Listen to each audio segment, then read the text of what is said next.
بس كيف نضبط كذا بس. ايوه يا سلام. كل عام وانتم بخير يا احلى عصابه في التاريخ. لغز جميل يا جماعه، اللي يعرف يكتب تحت في الكومنت كم سنه حاليا نحن موجودين مع بعض في اليوتيوب، ومتى اسسنا العصابه حقت ريدكس. اللي يعرف الاجوبه هذه لا يقصر معنا تحت في الكومنت. اتمنى لكم يا جماعه سنه سعيده، واتمنى ان الكل يحقق ان شاء الله احلامه ويحط اهدافه ويسويها. سنه 2022 كانت سنه جميله وفيها الكثير من المغامرات، ولكن ان شاء الله سنه 2023 تصير اجمل ونحقق فيها امانينا واحلامنا. طبعا نفس ما انتم شايفين يعني في عنوان حلقه اليوم، اغرب او ارعب الاشياء اللي صارت في سنه 2022 ما حد اتكلم عنها او ما احد كان يدري عنها. لو كنت تدري عنها برضو اترك لنا كومنت تحت عشان نقرا كل الكومنتات. ما ودي اطول كثير لاني جدا متحمس لمقطع اليوم، فنقول بسم الله ونتوكل على المقطع على طول. اكتشاف الثقوب السوداء. كلنا اكيد درسنا عن الثقوب السوداء اللي هي متواجده في الفضاء، واللي ما يعرف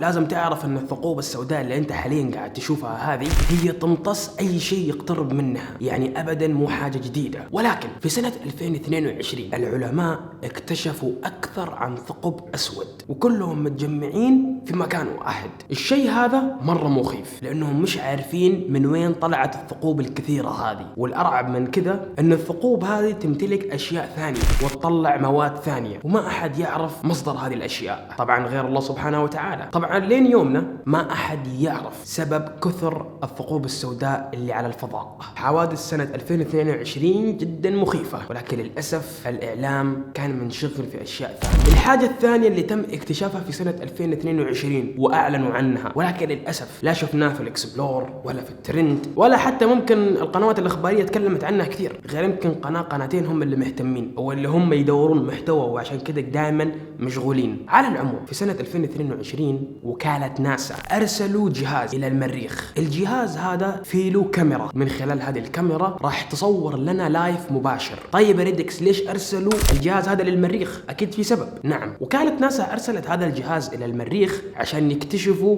ايش اللي اصلا موجود في المريخ، وهل المريخ يصلح للعيش ولا لا. على العموم ارسلوا الجهاز هذا للمريخ وبداوا بتصوير اللايف. طبعا وهم جالسين يصوروا اللايف والجهاز قاعد يتمشى في المريخ، اكتشفوا بين الصخور اللي موجوده في المريخ في قطعه بلاستيكيه او نفس الكيس، والكيس هذا يعني 100% يقول لك عيني عينك في واحد عايش هنا، في بشري او ممكن حيوان او ايش ما يكون عايش على المريخ. انا عارف انه كلامي شويه مجنون وممكن الكل ما يصدقوا، بس هذا الواقع. طبعا اللقطه اللي شفتوها هذه ارعبت ناس كثيره جدا، منهم وكاله ناسا وحتى الاشخاص اللي لاحظوا على هذا الشيء في الفيديو. طبعا وكاله ناسا سوت دراسه، يبغوا يعرف قطعه هذه من وين جايه، يعني لا يمكن انه قطعه نفس كذا تكون جت عن طريق الخطا ووصلت للمريخ. المريخ بعيد جدا يا اخوان. فقاعد يبحثوا ويدرسوا والناس تنتظر اجابه، ولكن ما لقينا اي اجابه. فطلعت وكاله ناسا وصرفتها وقالت والله نحن كنا مرسلين جهاز يعني قديم جدا، والجهاز هذا اتكسر وهذه قطعه من هذا الجهاز. طبعا كلنا نعرف ان اصلا وكاله ناسا حريصين جدا على اجهزتهم وممتلكاتهم الشخصيه، يعني مستحيل الصاروخ يطير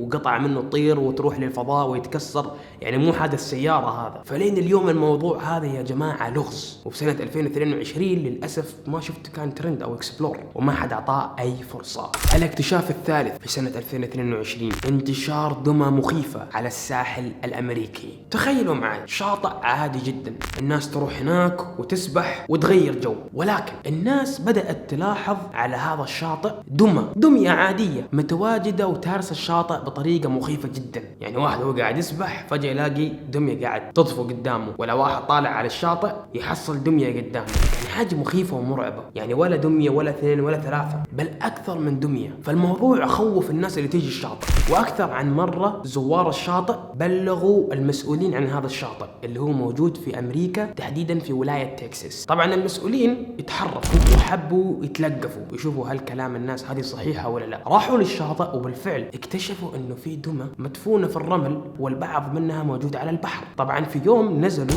المسؤولين عن الشاطئ عشان يشوفوا كم يقدروا يجمعوا يجمعوا من دمية في البحر أو الشاطئ، وقدروا يحصلوا أكثر من 30 دمية. طبعا هنا الموضوع أرعبهم لأنه مش عارفين من وين مصدر هذه الدمى. نزلوا ودوروا وبحثوا وكلموا الناس، والكل قاعد يقول لهم يعني مين الغبي أو المجنون اللي راح يرمي دمى على البحر أو 30 دمى، ترى عدد مرة كبير 30 دمى تترمي في شاطئ. الحاجة الغريبة إنه ما في أي أحد لين يومنا برضو يعرف من وين مصدر هذه الدمى، ولكن كل ما تطلع الدمى المسؤولين عن الشاطئ يروحوا ياخذوها ويرموها عشان لا يرعبوا الناس اللي متواجدة في الشاطئ. والله يا جماعة الخير مش عارف كيف الأخبار هذه كلها راحت علينا، بس الحمد لله يعني إنها كانت سنة خير ومرت والأمور كلها طيبة. نتمنى هذه السنة تصير أيام طيبة والدنيا بخير، ما يصير فيها أي عوارض أو أي مشاكل. الاكتشاف الأخير اللي أنا برضو لاحظته في سنة 2022 تحديدا في شهر يناير في أمريكا، في بعض الولايات السكان لاحظوا في الليل في السماء إضاءات قوية جدا، والإضاءات هذه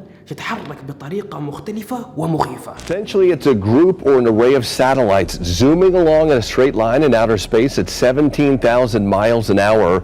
And the sole purpose of them is to provide internet at a low cost to remote areas of the world. Now they're owned by SpaceX, and last night the SpaceX Falcon rocket launched 48 of these into outer space. طبعا ما في أي أحد يعرف وين مصدر هذه الإضاءات أو من وين جاي. يا جماعة المنظر جدا يخوف. على العموم مع الأيام ما حد عرف وين مصدر هذه الإضاءات، فالموضوع اتطور وتجاهلوا الموضوع. بس مع الأيام في عمليات انفجار صارت تنسمع في السماء، والانفجارات هذه يعني صوتها عالي جدا لدرجة إنه حتى السكان اللي على الأرض يسمعوها. طبعا هي حاجة جدا مخيفة وغريبة، والأغرب من كذا سبحان الله أنا وصاحبي كنا طالعين ناكل في مطعم يوم عادي، وكانت الأجواء جميلة جدا يا جماعة، والأول مرة صراحة أشوف الجو كان جميل بهذه الطريقة. كنا نقدر نشوف النجوم نشوف القمر على كامل وضوحه. طبعا كنا فاتحين الشبابيك حقت السيارة، وأنا طبعا في يدي شاي وجالسين نتمشى في السيارة، وفجأة يا جماعة ونحن كده مطلين على الشارع ألاحظ كمية أنوار مش طبيعية جاية من السماء. حتى كلمت صاحبي اللي جنبي اللي هو كان يسوق، قلت له انت شايف اللي انا قاعد اشوفه؟ فمسكين من الفجعه خلى السكان وقف السياره، وصرنا انا وهو قاعدين نشوف السماء. بس المشكله الاضاءه اللي جايه مو اضاءه حق الطياره ولا مثلا اضاءه صاروخ، اكثر عن اضاءه متلزقين مع بعض وكلهم متجهين نحو الاسفل. طبعا الكل راح يقول لي يا اخي لا تخاف، ترى ممكن يكون ثقبه وشيء نازل وامور طيبه يعني. بس اللي راح يرعبك انه بعد ما نزل في اكثر من اضاءه وراه جت وسوت نفس الحركه. طبعا انا من الخوف قلت اكيد هذا الخبر راح يعلنوا عنه بكره او بعد بكره، لانه معروف يعني لو لاحظنا هذه الاشياء لازم في خبر ينزل عندنا. بس اللي استغربت منه انه ما في اي خبر نزل او ما في اي معلومه نزلت عن الموضوع هذا، وكان طبعا بلمحه بصر يعني كلها كانت دقائق واختفت الاضاءه. على العموم يا جماعه كذا نكون وصلنا نهايه المقطع، وهذه كانت ابرز الاحداث اللي صارت في سنه 2022 والغامضه، واللي طبعا ما احد ذكرها او الكثير ما ذكروها. اتمنى انكم استمتعتوا في مقطع اليوم، واتمنى من الكل يشترك في القناه وينضم لعصابتنا. ما راح نطول اكثر من كذا. عصابة الجميلة، سلام عليكم.